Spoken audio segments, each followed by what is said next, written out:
1. Menjelaskan 4 macam perhitungan harga pokok produk terkait dengan jenis biaya yang dibebankan. 1. Harga pokok pesanan atau job order costing. Metode ini digunakan untuk perusahaan yang memproduksi barang atau jasa sesuai dengan pesanan khusus dari pelanggan. Biaya produksi dihitung berdasarkan pesanan tertentu, dan biaya tersebut dibebankan ke pesanan tersebut. 2. Harga pokok proses atau process costing. Metode ini digunakan untuk perusahaan yang memproduksi barang dalam jumlah besar dan secara terus-menerus. Biaya produksi dihitung berdasarkan proses produksi, dan biaya tersebut dibebankan ke setiap unit produk yang diproduksi dalam proses tersebut. 3. Harga pokok variabel atau variable costing. Metode ini menghitung harga pokok dengan memperhitungkan biaya variabel yang terkait langsung dengan produksi produk tersebut. Biaya tetap dapat diperhitungkan dalam perhitungan harga pokok produk, tetapi tetap dibebankan ke periode tertentu. 4. Harga pokok penuh atau full costing. Metode ini menghitung harga pokok produk dengan memperhitungkan biaya variabel maupun biaya tetap yang terkait dengan produksi produk tersebut. Biaya tetap dibebankan ke harga pokok produk hingga mencerminkan seluruh biaya yang terjadi dalam proses produksi. 2. Menjelaskan kelemahan perhitungan harga pokok ses aktual costing. 1. Tergantung pada biaya historis. Aktual costing mengandalkan biaya historis yang terjadi dalam proses produksi. Hal ini dapat menjadi masalah jika biaya historis tidak mencerminkan kondisi aktual saat ini. Misalnya jika biaya bahan baku atau biaya tenaga kerja meningkatkan secara signifikan sejak biaya historis dicatat.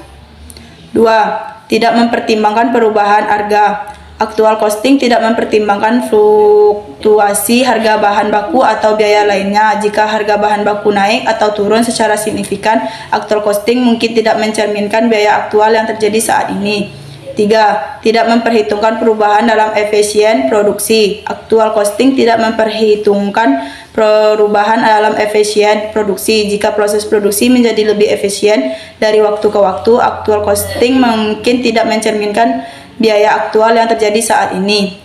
Tidak memberikan informasi yang akurat untuk pengambilan keputusan aktual costing, hanya mencerminkan biaya yang terjadi dalam proses produksi tanpa mempertimbangkan biaya yang mungkin terjadi di masa depan. Hal ini dapat menyebabkan ketidaklakuan dalam pengambilan keputusan terkait harga jual dan keuntungan. 5. Membedakan antara biaya tetap dan biaya variabel. Hal ini dapat menyebabkan ketidakakuratan dalam analisis biaya dan laba, serta dalam menentukan harga jual yang tepat. Meskipun aktual costing memiliki kelemahan-kelemahan, metode ini masih digunakan dalam banyak perusahaan karena sederhana dan mudah dilakukan. Namun, perusahaan juga dapat mempertimbangkan penggunaan metode perhitungan biaya lainnya seperti Activity Based Costing atau ABC untuk mendapatkan informasi yang lebih akurat dan relevan. 3. Menjelaskan perbedaan harga pokok standar dengan harga pokok taksiran estimated cost. Biaya taksiran ditetapkan secara kasar, misalnya berdasarkan pengalaman masa lalu. Biaya standar ditetapkan berdasarkan penelitian ilmiah, misalnya melalui studi waktu dan gerak, atau penelitian laboratorium sehingga hasilnya juga lebih akurat dibandingkan dengan biaya taksiran.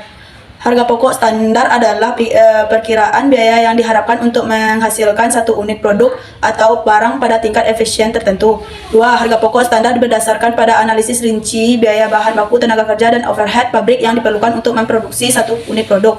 Harga pokok standar seringkali ditentukan dengan mengacu pada pengalaman masa lalu, analisis teknis, dan standar industri. Harga pokok standar digunakan sebagai dasar perbandingan dengan biaya aktual yang terjadi selama periode tertentu. Perbedaan antara harga pokok standar dan biaya aktual disebut sebagai varian biaya. 3. Harga pokok taksiran adalah perkiraan biaya yang dibuat sebelum produksi dimulai. Harga pokok taksiran didasarkan pada estimasi biaya bahan baku, tenaga kerja, dan overhead pabrik yang diperlukan untuk memproduksi satu jumlah tertentu barang atau produk. Harga pokok taksiran seringkali digunakan untuk perencanaan anggaran, penetapan harga, dan pengambilan keputusan strategis. Namun, harga pokok taksiran tidak selalu mencerminkan biaya aktual yang terjadi selama produksi. Contoh soal biaya standar PT Cahaya Mentari pada tahun 2010 memproduksi produk jadi sebanyak 120 unit bahan baku yang dibeli dari pemasok sebanyak 750 kilo, sedangkan yang digunakan dalam proses produksi sebanyak 700 kilo. Dalam menghasilkan produk ditetapkan standar kuantitas bahan baku sebanyak 6 kilo per unit dengan standar harga 2.150 per kilo. Lalu ditentukan pula standar efisiensi tenaga kerja langsung 3 jam per unit dengan standar tarif upah 2.400 per jam. Namun kenyataan yang terjadi, harga bahan baku sesungguhnya hanya 2.100 per kilo dengan jumlah jam tenaga kerja sesungguhnya selama 306.000 jam dengan tarif 2.500 jam. Diminta carilah selisih harga bahan baku, 2. Selisih kualitas bahan baku, 3. Selisih efisiensi tenaga kerja langsung, 4. Selisih tarif tenaga kerja langsung, 5. Jurnal untuk mencatat gaji dan upah yang harus dibayar, serta pengalokasian selisih gaji dan upah dengan mengabaikan pajak atas gaji dan upah. Penyelesaian. 1. Selisih harga bahan baku. Selisih harga sama dengan harga SSG dikurang harga STD dikali kualitas. SSG sama dengan 2.100 dikurang 2.150 dikali 750. 2. Selisih kualitas bahan baku. Selisih kualitas sama dengan kualitas SSG dikurang kualitas STD yang ditetapkan dikali harga STD. 700.000 dikali 6 dikali 120 dikali 2.150 sama dengan 43.000 atau laba. 3. Selisih efisiensi jam tenaga kerja langsung atau selisih jam kerja sama dengan jam kerja SSG dikurang jam kerja STD yang ditetapkan dikali tarif upah STD. 365.000 dikali 3 dikali 120.000 dikali 240 sama dengan 12.000 atau rugi. 4. Selisih tarif upah tenaga kerja langsung. Selisih tarif upah sama dengan tarif upah SSG dikurang tarif upah STD dikali jam kerja SSG. 5. Jurnal untuk mencatat gaji dan upah yang harus dibayar. Gaji dan upah 2.500 dikali 365.000 sama dengan 9.012.500. Berbagai perkiraan hutang Rp 912.500. Jurnal untuk mengalokasikan gaji dan upah serta selisih-selisih barang dalam proses sama dengan 360.000 dikali 2.400 Rp 864.000. Selisih efisiensi tenaga langsung Rp 12.000. Selisih tarif tenaga langsung. Apa keunggulan dan kelemahan harga pokok standar? Keunggulan harga pokok standar. 1. Prediksi biaya yang lebih akurat. HPS memungkinkan perusahaan untuk menghitung biaya produksi dengan menggunakan standar biaya yang telah ditetapkan sebelumnya. Kedua, memudahkan perbandingan biaya aktual. Dengan HPS, perusahaan dapat membandingkan biaya aktual dengan standar biaya yang telah ditetapkan. Ketiga, pengendalian biaya yang lebih baik. HPS memungkinkan perusahaan untuk mengendalikan biaya produksi dengan lebih efektif. Keempat, mendorong efisiensi operasional. HPS mendorong perusahaan untuk mencapai efisiensi operasional yang lebih tinggi. Kelemahan harga pokok standar. 1. Kesulitan menetapkan standar biaya yang akurat. Menetapkan standar biaya yang akurat dapat menjadi tantangan bagi perusahaan. Kedua, tidak memperhitungkan fluktuasi harga bahan baku. Jika harga bahan baku naik secara tiba-tiba, perhitungan harga pokok menggunakan standar biaya yang tetap mungkin tidak mencerminkan biaya aktual. Ketiga, tidak memperhitungkan perubahan dalam proses produksi. HPS tidak memperhitungkan perubahan dalam proses produksi yang mungkin terjadi. Keempat, tidak memperhitungkan perbedaan kualitas produk.